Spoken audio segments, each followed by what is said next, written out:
Hi, this is Sean Overton with OneStepRemoved.com, and in this video I have Greg McLeod. Greg's the owner of ForexPaydays.com, a free mentoring and chat room service. Greg, thanks for joining me. Glad to be here, Sean. Greg is a trader that worked with me at FXCM. We were both brokers, but he worked a lot on the education desk. So I trust Greg a lot because we worked together for 2 full years, and I've watched him double and triple trading accounts right in front of me. So I put a lot of stock in what he says, and he has a lot of great motivations for retail traders. I wanted to invite him on the program because I think he can teach you guys quite a bit. So thanks again for joining me. Thank you. Greg, I want to take this all the way back to your first trade. Okay. Do you remember it? Yeah, my first trade wasn't Forex, because I've been trading for 20 years. So my first trade was actually in soybeans. That's a very particular market. Okay. Why commodities? Why soybeans? Well, it used to be an investment channel in Los Angeles, and they would actually have brokers that would come on TV and actually say, "Hey, you can leverage, so many hundred bushels of soybeans, through the option market," and they would actually have these big cardboards, and they would have the numbers on there, and so I called and opened an account and did it, and it took $1,000, and I bought Novi Bean contract in 1995, and I tripled my money on my very first trade ever. And so now feeling good, right? But that's like the kiss of death, right? Because yes, it is. Because once you have the first trade, you're invincible, and no one can. I didn't have any charts. It was all fundamentals. It was harvest time or something. November, beans, seasonal. When you describe it as harvest time or something, not a good sign. Not a good sign, right? Exactly. I mean, so does the city boy know about planting, and I would call the Hightower report, and call the broker every 5 minutes because there was no internet to speak of. There was no way you could check real-time quotes unless you paid a lot of money. And I was a school teacher at the time, so that was prohibitive. It was too expensive to do. Sure. Yeah. So I would just bug the broker and call up. "It's Greg again. It hasn't moved, Greg." Stop calling. So, of course, that account blows up at some point. So what happened? They got me into doing spreads, and I didn't understand spreads. Okay. So they do a spread, and a calendar spread, and a calendar spread. And I wanted to pulling my money out, what remained of it, and then I got into options on stocks. Okay. And that was really cool. That was during the internet era. So like Yahoo, I that was crazy. The internet, the internet. So this is late 90s? Late 90s, yeah. But I did do some other trades though, just on seasonal patterns. The yen contract, yen puts. Okay. Yeah, because yen traditionally is weaker going into Christmas holidays. They devaluate the yen in order to make their products more competitive. Those Sony TVs, those Toyotas, everything that comes out of Japan is cheaper going into in December. Okay. So seasonal pattern. So I just bought puts. And I made money on that too. So I was trading currency before a lot of these currency brokers even existed. And then how did you make the long-term transition into Spot FX? Long-term Spot FX was actually going this back a little bit. I was an English teacher. Went back to see my high school English teacher, tell him what he was an inspiration to me, and he basically told me, "You made a mistake, go to business school, get out of teaching." So I did enroll in business school, okay. And this was 1993. And I had an international business professor, Dr. Hung, who was telling us about something called currency trading that banks were doing. Okay. And so we're looking at the lira, the Deutsche Mark, and things back. Those currencies no longer exist anymore. But he said you'd probably just need $1 million, into a line of credit in order to do it. So after we did this exercise, I go, wow, this is really great, right? And we lacked the technology because there was no internet in '93, and we lacked the the margin. Yeah, just a little shy. Right. So we lacked those regulations. A lot of things weren't present. So what I did is I took the notes and I folded them up and said one day I might refer back to this because it looked very interesting. And so after the option market, I transitioned from commodities to the option market. I was making pretty good money, and I could, why leave teaching when I could actually teach and make money trading at the same time. Right. And actually, and I was teaching in the inner city in Watts, South Central LA. Okay, that's hardcore. That's hardcore. Blood. It's the birthplace of the Bloods and the Crip gangs, and a lot of my kids were, brothers and sisters of the founding fathers of of the gangs that spread around the world, right? So. They would not pay attention to me because they could make more money selling drugs than they see a teacher making $20,000 and driving an old beat up car, right? Yes.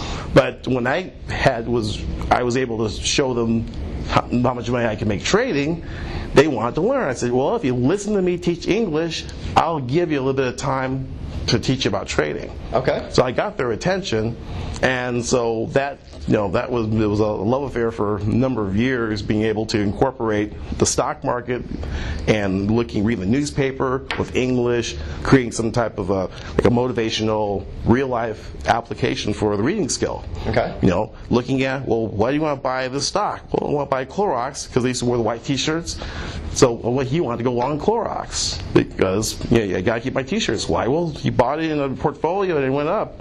I'm like, that's a great reason to buy, because people, they had a reason, a rationale why you wanted to purchase something. Right. And so that was a very good motivation. Everybody wanted to be in my class. Okay. But then, the bureaucracy, they want to teach to the test, and they didn't want, they call it thing that wasn't that they could measure. Right. Right. So they made me stop that. Okay. And so I figured it was time to go because, I had the kids motivated, interested, not ditching or leaving or calling me names or yes or worse or worse, and actually thinking about not turning to a life of crime and selling drugs like their brothers and sisters, but actually, hey, my teacher's teaching me something that can be really useful. So was that a hard decision for you to have to move on? Yeah, it was, because I thought we were really, that's how I met my wife. My wife was a science teacher and I was the English teacher, so we taught together. We had the Dolphin interdisciplinary team, and our best friend was the history teacher. So we created this interdisciplinary unit thing, and we wrote grants for technology and things like that, which I used to create the trading room. Really? You created a trading room in South Central LA? Right, yeah. That's awesome. Yeah, they had that day we actually had to come out and help wire the school because they didn't have the money to actually. So we had spools of the coax, the cable, and running it through to the classrooms. And really, so trader, teacher, half electrician. Right, exactly. We had to wear many different hats as an instructor anyway. So wow, and you got a grant for setting up a trading room? Yeah. Well, we call it a weather station kind of. Sure. That's one title and one real use. Yeah, we had multiple uses though. Exactly. Okay. So we did our weather station, and we also incorporated the trading. Trade a little bit of stock. right. And the kids really enjoyed it. Really, it was a really motivational thing. I figured I could probably do a lot more good from the outside as a trader than being bound by the flavor of the month in education. Sure. Well, now it's Common Core, next is this, and next is that. There's always this flip. But basically, kids want to learn something that they can actually use to get a job and to better their lives. Right. And if you can make that connection, then they're going to listen to you, and they're going to tune out if they're not going to listen to you. So for somebody that's out there that wants to trade and then has a day job, it's probably not that fulfilling. I think it's going to be hard to top that. Yeah. But do you think it's a good idea for somebody that's trading successfully to keep their job just for the steadiness of the income or the security, or do you think it's better just to focus on trading if you're doing well? No, I think, like anything else, many people go back to school, they work on their MBA while they're working at a job, because it will help they increase their income generating potential. Right. So and I think you have to look at trading the same way. That is, it's like a baby. A baby can't take care of you. You're going to have to feed it and nourish it, and then eventually when it turns 20 and gets a job, it'll be able to support you. But if you try to get the baby to support you right now, it's not going to work. So you should don't quit your day job. Keep your job on the side and continue until you can really maybe sock away. If you can make money without fear, you can go into the market, go in and basically put money, pick your money off the floor. And you have a system, and you're comfortable with it, and you have a cushion. Usually, they always recommend 6 months of income, a year of income before you. Yeah, in this job environment, maybe 2. Maybe 2, yeah. In case we got like a low volatility market that we had like this past summer, maybe. Yeah, it's really hard to make money in those kind of conditions. Yeah. So your kids are learning to trade. Yeah, they are. What's that like? It's like a game. Okay. So they don't have a fear of losing money or making money. Okay. No, they just know bears and bulls. And I tell them that bears strike things down and bulls hit things with their horns. Because they're 12. Yeah, exactly. So actually, I was teaching when they were maybe like 6. Okay. So. Oh my gosh! All right. Mm-hmm. So by now they just go by and they go, "Oh, it looks like bulls are winning." Okay. And one time I was short Aussie dollar because I'm like, I have this thing about the fundamentals and they're going to cut rates and this and this and this. My daughter goes, "Oh, looks like the bulls are hitting the horns up like this. What are you doing?" "I'm selling." "Why?" "Because of I give her this convoluted, economical whatever." Yeah, gibberish. Gibberish, and she goes, "It looks like the bulls are winning." So I closed. It was a live trade. Okay. So I closed out the trade, took a stop, took 20 pip stops, hit it, switched it around, and it just kept going higher. You're like. So it was it was actually a pretty sizable trade. So it was like a $3,000. Oh, okay. Yeah, event. That's why you remember the story. Right, that's why it was very, But it makes up for the one when they were sitting in my lap, "Daddy, Daddy, Daddy, look at this house. Oh, wow, we're long. Dollars are? Oh, no." So it all comes back full circle. But do you let them trade live money? No. They have a demo and they hack at it. But eventually I want to get to the point where, they will trade for, like, if they want to buy Dr. Dre headphones or something like that. It's like, here, why don't you go ahead and earn it? Okay, so you're looking for the opportunity. Right. Nice. Right. Why Chinese? Well, it's they're a global powerhouse. Economically, there's 2 billion people that speak the language. Right. 5,000 years of history. And I just think that's going to be the trend. Okay. Being able to converse, translate, and to do business with Chinese people. So Mandarin is the language of the future. Yeah. So I figure I want someone on my side that can actually that knows it. And they took to it really well. I mean, It was just. How long ago did they start? Well, they started the summertime. They spent the summer at a Chinese school called New Star. Okay. In Plano, and they learned Mandarin, mathematics, science, and they were there from, get this, 7 a.m. to 5 p.m. Wow. And the Mandarin started at 4. Okay. And they didn't balk. They went there from the end of school was June. Okay. So they went from June until like August. Okay, and how much Mandarin did they learn? Well, they can converse. I took them to a Chinese restaurant. Yeah. And they ordered, and the Chinese, the people were just, they can talk. The twins can talk, and they're like going back and forth, and Very good. Yeah, so it was very, very good. And Dad's just beaming. Yeah. They're like, "Ni hao," they're going back and forth, and it's like, I said, "Do they really speak well?" Yeah, they can speak very well. So. Money well spent. Yeah, it was. It was a very good investment, and I think it enlarges their circle of friends. Yeah, definitely. You know, I remember you speak another language too, and you're able to converse and open up a lot of opportunities for you. It did. Yeah. So FXCM, actually. Yeah. Exactly. So. So what are you? I know you're doing is it Pip and Run or Pip? Okay. Yeah.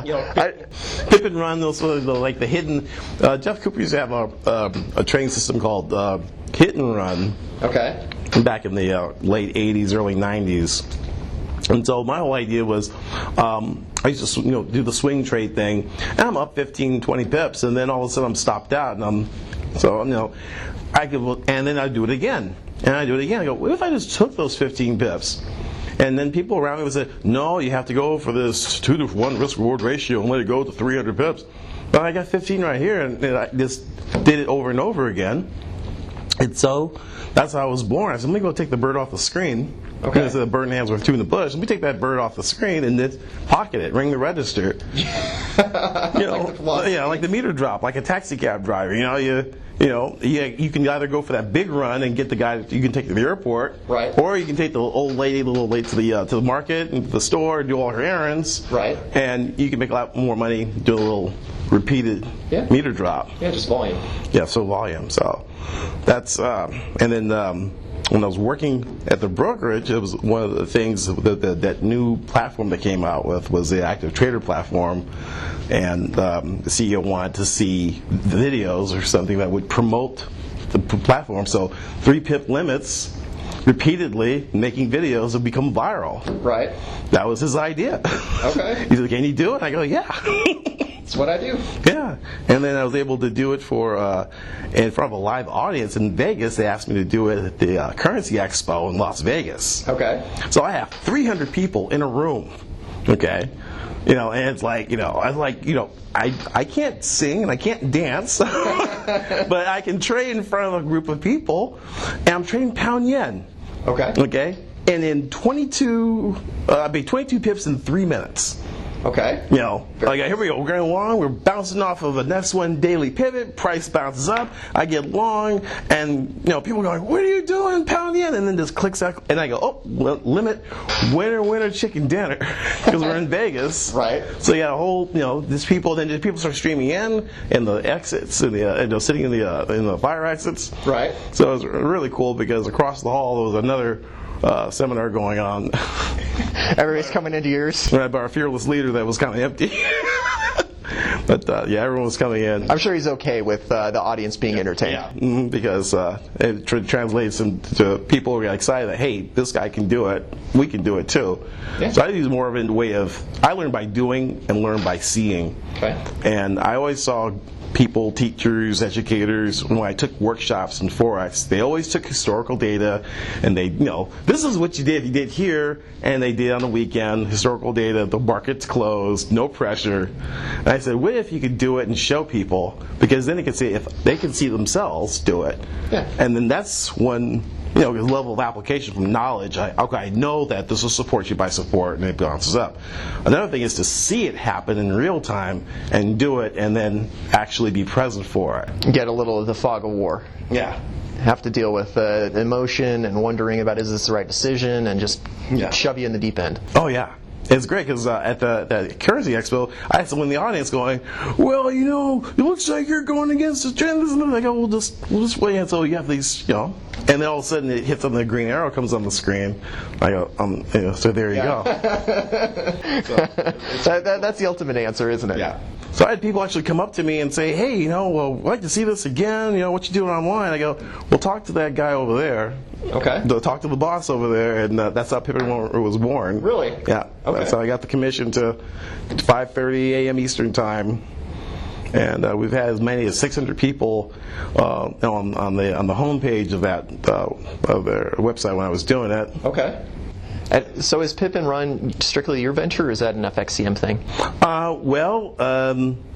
They actually ended it when for Analysts on Demand, they brought me in to do this Analysts on Demand, but they didn't want me to do any trading. They just want me to talk about the markets. And I could talk about the markets, but that's not who I am. I'm a person, I'm a doer. Yes. Now I remember you on the desk. You were trading all the time. Yeah, I was trading all the time, and then, I was showing, if I was pitching a product or something, showing people how it worked, Hey, are you looking at the euro? What currency are you looking at? Well, we're bouncing off support. Why don't you take your demo account and see what that looks like? Right.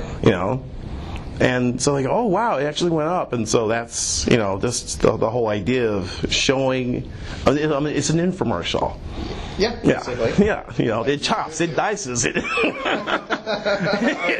Yeah, and there's more. And then people like that. Why do people watch infomercials? And why do they buy the stuff? Because they like seeing someone do something with something. Right. And I remember my auntie, she switched to cable providers. I said, we don't want to watch this cable provider because they have all these infomercial channels. So she got the new channel and the new set of programming. She goes, there's nothing here to watch. All the infomercials are gone. So I was like, oh, you like watching CVS and see the demonstrations of the products and stuff. That's a genre. Okay. Yeah, whether they buy anything or not. Interesting. Yeah, not my cup of tea, but I do understand why people how you could get engrossed in it and you just want to see somebody actually do it. Yeah. With Pip and Run, is that strictly your business now? Yeah, it's what I do. The Forex Paydays is my website. Okay.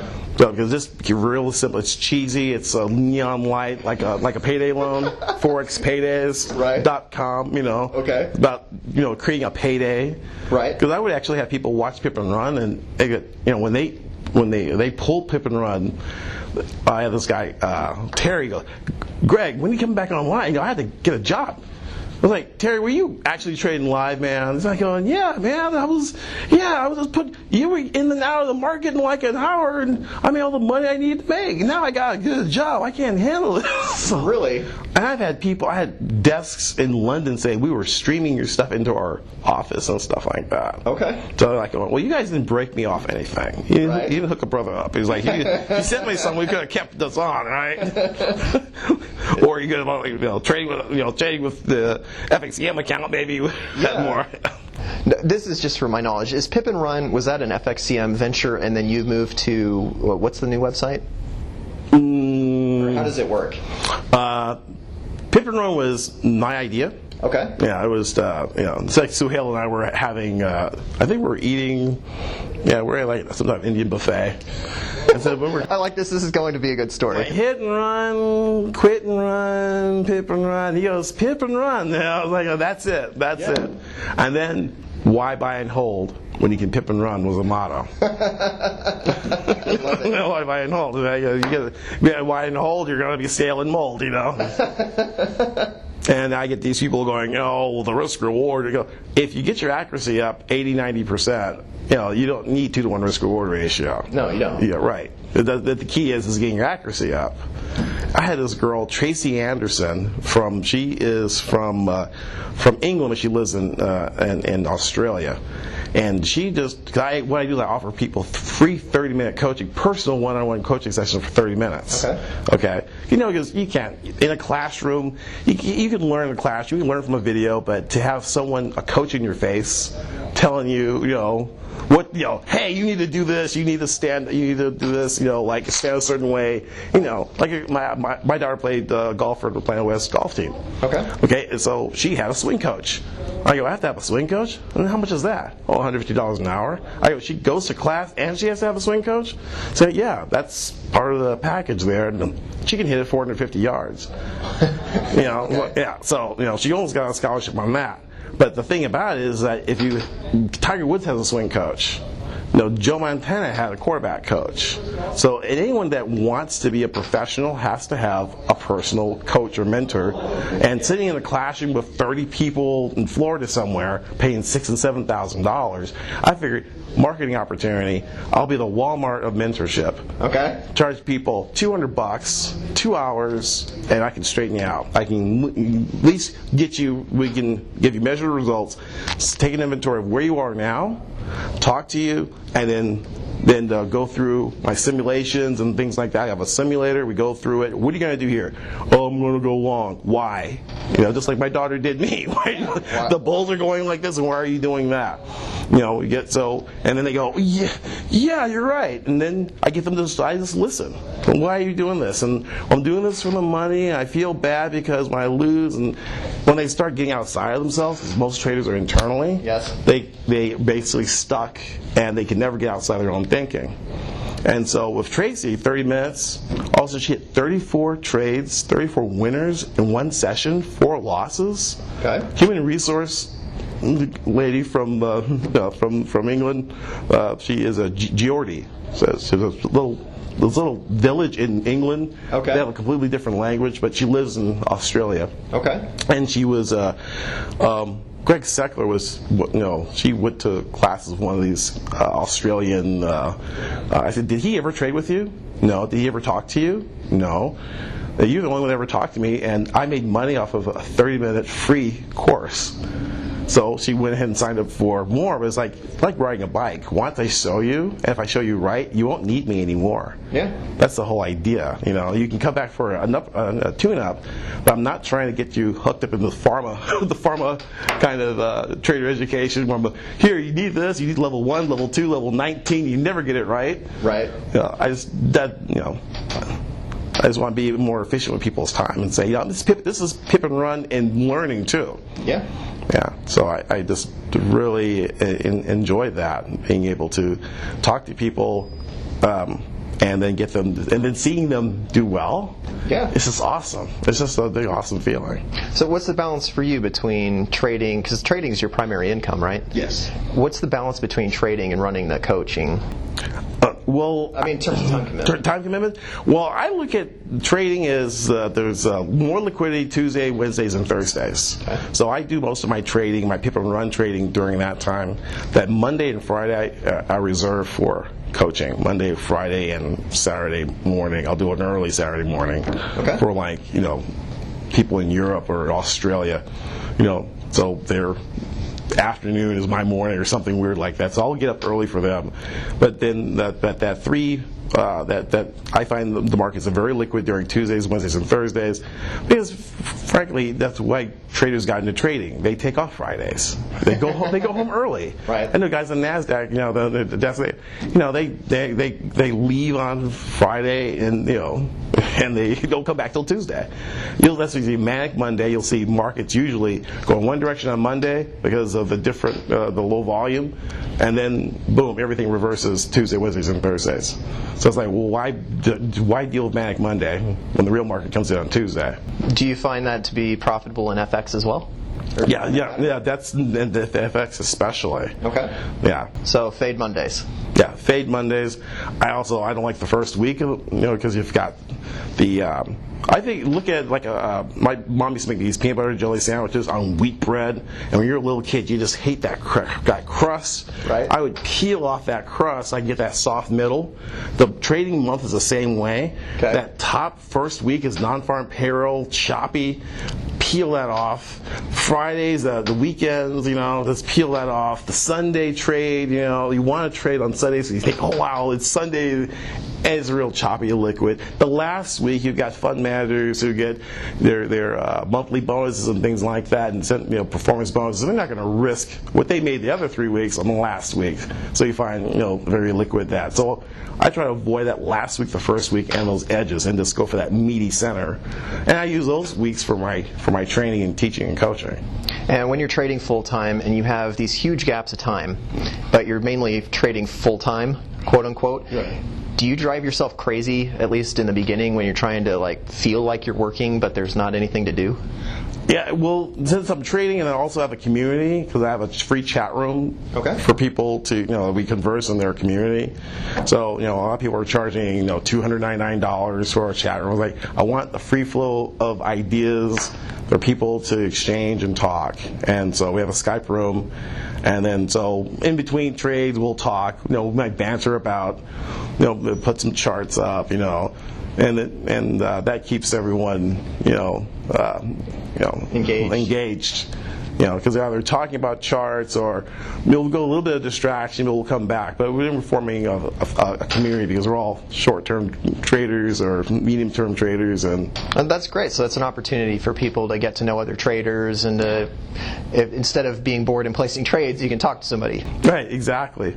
There's one lady, Joyce, she's an older lady, and she says, this is the first time I've ever been able to talk with someone, and she just talks, and everyone that she's, and the guys just like talking, a female currency trader is like, I'm like, I'm talking to Joyce. Hey, I was talking to Joyce. No, I'm talking. Hey, Joyce. I'm like, Joyce is like wow. So it's really great to have everyone in there, and there's a team approach, and so I'm going short here, and they're doing the same thing. Why are you going short? I go, everyone's responsible for their own trades, of course. Yeah. It's not a signal service or anything like that, but it's a way of you have more eyes in the market. There's an opportunity. If something's moving, you're not watching it. 28 currency pairs, gold, silver, oil, and you want to watch. You can't watch everything. Right. And someone can actually point you in the right direction and say, hey, look, the yen pairs look really friendly today. It looks pretty tasty. Get some pips. Han Solo will say, Aussie was tasty today, and I took it short. So I got a shout out to my man Han Solo out there, so if he's Very watching. Nice. Yes, and thank you for following my Twitter account. Yeah, exactly. Yeah. In the interview I did with Bobby Richards, he mentioned something that I really liked. It's the idea of trading like a prop trader, where instead of putting $100,000 or $250,000 with the broker, he might put in 10 with the broker, and then just margin that to the moon. Yeah. Do you follow a similar philosophy, or do you keep all your money at the broker? I have done both, of which I have multiple. Like I'll have an account a red line account where it's gonna be large positions, which I take. Okay. And I have one where I'll just be a little more conservative, just kind of like ringing the register, 10 pips at a time. But if I see something, all the indicators are lining up. I've got a nice level of support.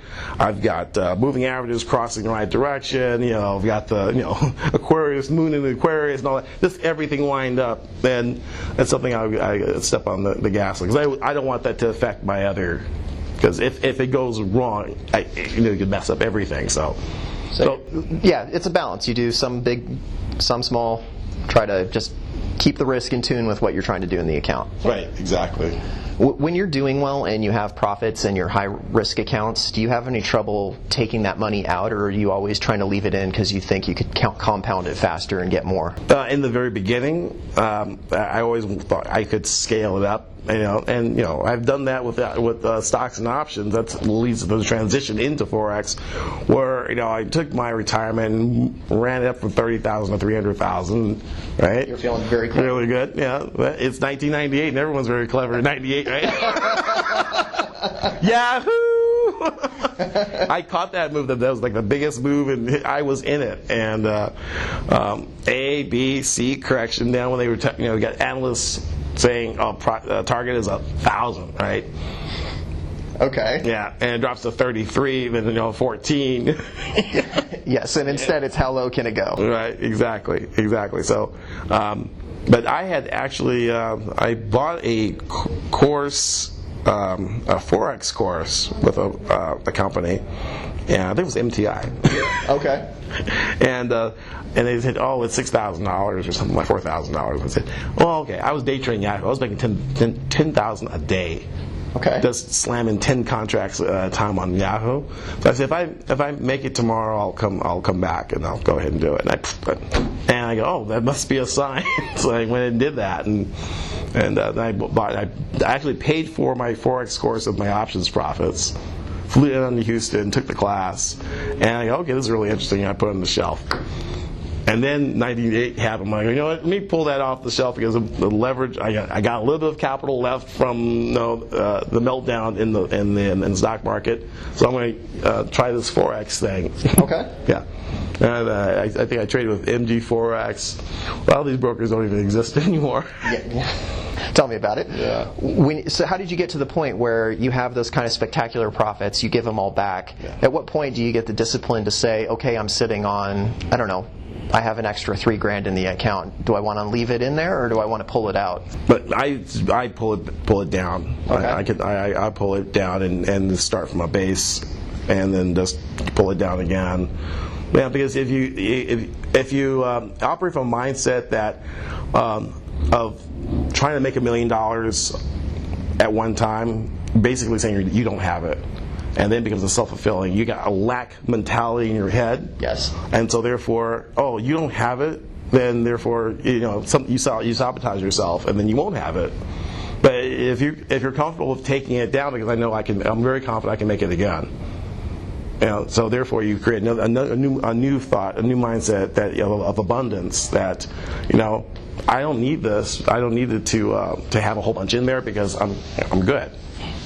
There you go. Yeah. I like that. Which is a lot. It took a long time to come to that.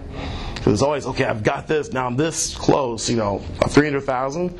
Just one trade to $1 million, right? You also one trade from the forehouse too. Fair enough. Yeah. So if you just think of all the times that you have run up, if you just took half of it off, Do you have a hard and fast rule like that? I'm going to take half my profits, or is it just I'm going to keep X in the account and then everything above that amount I take it out? I usually take everything above and pull it down. Okay. Yeah, I don't try to. Now, since you're trading and that's your main source of income, does that keep you up at night, worrying about next month or 3 months from now? No, I trade I trade a lot. I might do 20 million in volume, like in a couple of weeks. I'll just. I'll be your broker. Yeah, my broker is very happy with me, so I'll just click out a lot of trades, and so I'll get out, and then pull down profit, and then I just know that I can go back in. I look at my computer is called ATM. Okay. Yeah, that's what I log in. It's the ATM because I can go in, and I remember being at a workshop.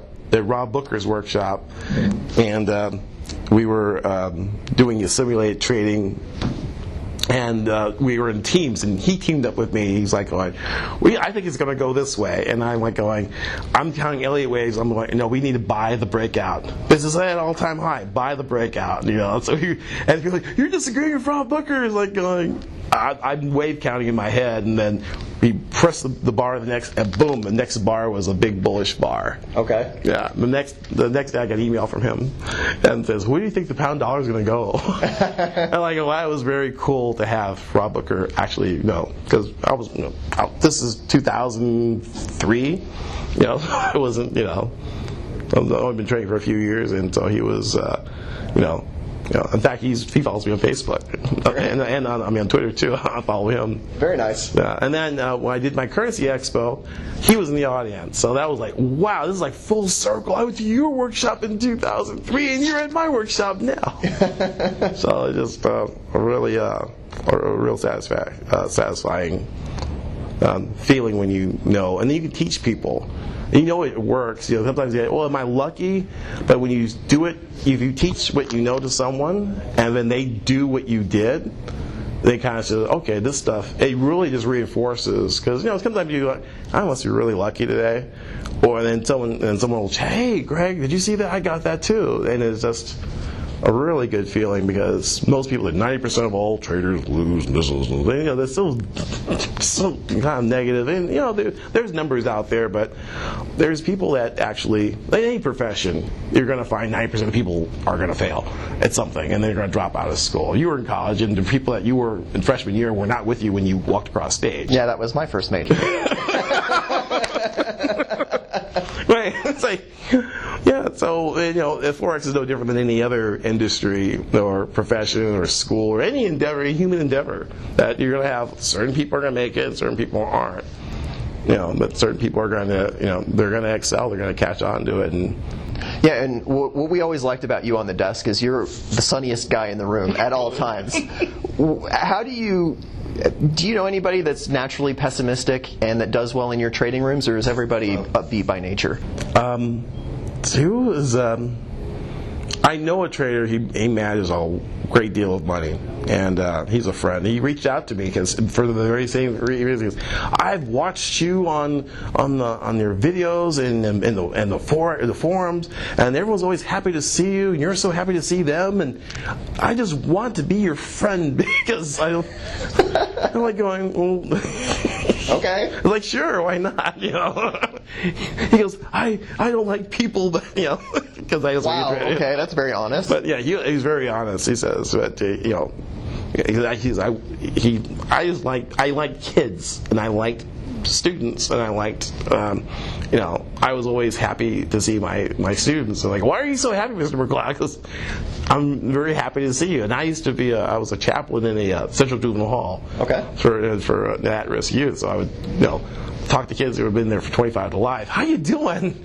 It's like, I'm doing well, Mr. McLeod. You do, Brother Greg. You know, so it's just wherever, you know, it doesn't cost anything to give. The energy that you put out, it comes back to you. But I know people that have a very nice, an even keel. They're not, effervescent, but they make money because they've got they have their system. They're very locked down, and so they're not moved either way. Yeah. And that can work to your favor too. Okay. Do you find that because you're so positive that you have ups and downs? Does that work against you? Yeah, it definitely does, because maybe I might be a little bit optimistic. You know, if you got let's say a forecast, especially if I go into trading news. And the forecasts are going to be positive, you know. A housing number is going to be great, you know, and the dollar is going to soar, right?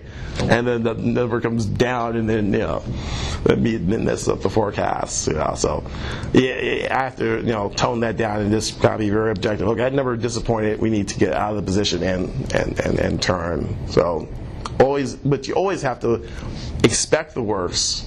You know, you want the best to happen, and you plan for any eventuality. Okay. Because it can happen. Yeah, absolutely. We've had a lot of talks about the good, and we've also had to talk a lot about the bad. Right. How do you, in your minds, when you have a loser, what is the max that you're willing to tolerate? The max I'm willing to tolerate is, you know, usually I trade in terms of a stop, and if I lose, you know, then max, if I lose like 4%, I'm like going nuts, you know, because I have really adapted my strategy. I think when I was on the floor, I used to trade with a 10 pip stop, a 40 pip catastrophic stop. Okay. You know, almost like the insurance company kind of thing. You know, which you write all those policies, and as long as you don't get a disaster that you have to pay out, you're good. You know, but eventually I was getting, you know, those 40 pippers were kind of like wiping out a lot of the gains. So I actually have tightened my stops up to almost like 1.5 to 1 to 1. Okay. Yeah.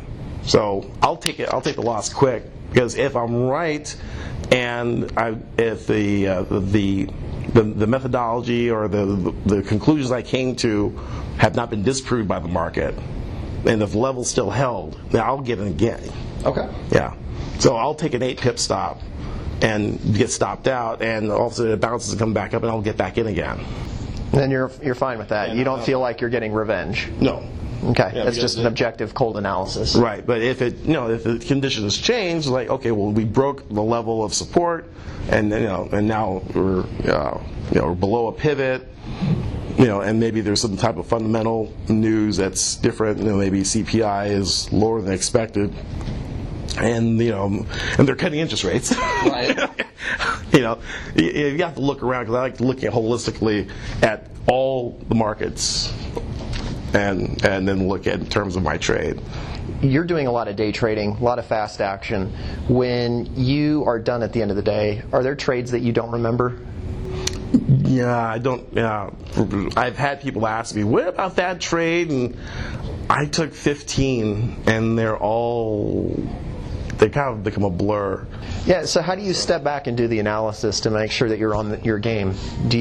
Is that just something that you know intuitively, or is there a formal process? Well, I take screenshots of the pair that I'm looking at, and because that might take several trades within that set. So I might have $1 yen. Oh, what did I trade today? I traded cable. And it was like a buy at support, sell at resistance, buy at support, sell at resistance. I did it 3 different times. Okay. But it was on the same pair. But it was bouncing between 1600 and 16150. So I was just playing that. So I just know that the analysis would be I'm in a range, I'm buying support, I'm selling resistance. And then when that top side resistance broke, when we had that housing number, then all of a sudden now I'm trending, so I'm getting long. So I'm looking at multiple trades. Now some person would just take one trade, got long here, and just took it all the way to the top, and maybe someone was following the trend. They saw maybe like some type of a 1, 2, 3 pattern, and they saw maybe some extension. They would still be in this trade long, right. But I played all the retraces. So if it rallied up and pulled back, come on a lower time frame chart. If I look back at a 4-hour chart, I could have just stayed in that. Yeah. But I'm not. It's not how you trade. No. With keeping those screenshots, that's almost like a trade journal for you. Yeah. How long do you keep those for? Is that like years back, or you just? I keep them on. I have like hard drives full of stuff, Really? You got, control. Now that you've got Gaiazo or something, you can just drag. Now that's really easy. What is it called? Gaiazo. Okay. Yeah. And that's for trading? Yeah, it's just a screenshot app. Oh, where you just click and drag it. Yeah, just drag a gray box across your chart, and it makes a web link for it. Okay. And you can share it on the chats, and you can pop it in your email, and very slick. Yeah, and then you can comment on it. And, very cool. Yeah. One of the big reasons people come on Forex Paydays is your Skype chat room. Yeah. How do people join? Oh, there's a link to join. Oh. Join now. No. There you go. I thought it was going to be this convoluted process where you got to add in permissions. No, you just click. Yeah. Oh, actually, you have to fill out a contact form because I'm building a list because I have a newsletter that goes out weekly. Okay. And so they can I can reach out to them with trading ideas, and then if they have a Skype ID, they have the option of becoming part of the Skype chat room. And then you have some kind of mentoring as well? Yes, I do mentoring. I do one-on-one, like a level 1 beginner's course if people just need a quick refresher or they're brand new. Then I have a level 2 that goes more into maybe an Elliott wave and more of different indicators, support and resistance, GAN. And then I have a level 3, kind of like a supply and demand, the SDZ zones kind of thing. Okay. But then I have the one-on-one, which is because I had one guy, his name David, and he goes, oh, well, I talked to Joyce, and she said her coaching session was this way. I go, each person's coaching session is going to be very different based on your needs and where you are. So it's not going to be a really hard and fast syllabus, because you want to find out where you are. What are your reasons for entering a trade? Why are you exiting a trade? How much you're risking? What is your win-loss ratio? And then what do you want to change about your trading? And I'm not telling you, I'm not giving you a prescription. You're telling me what you want to do. He said, well, I want to be more consistent in my trading. Well, do you have a trading plan? Those are different questions. I don't, I'm not very confident about what I'm doing, or I've lost all my money. It's like another one. Well, what kind of money management system are you using? I'm not using. All of a sudden these, they seem obvious, but they're questions outside of your head. And so what happens? These people come to their own conclusions when you're kind of leading them to their own answers by giving them more like a like a You're like a therapist. trade therapist, and they go, oh, okay, it's like this, and I'm not telling them, I'm listening and then asking questions, so like a Socratic method. Yeah.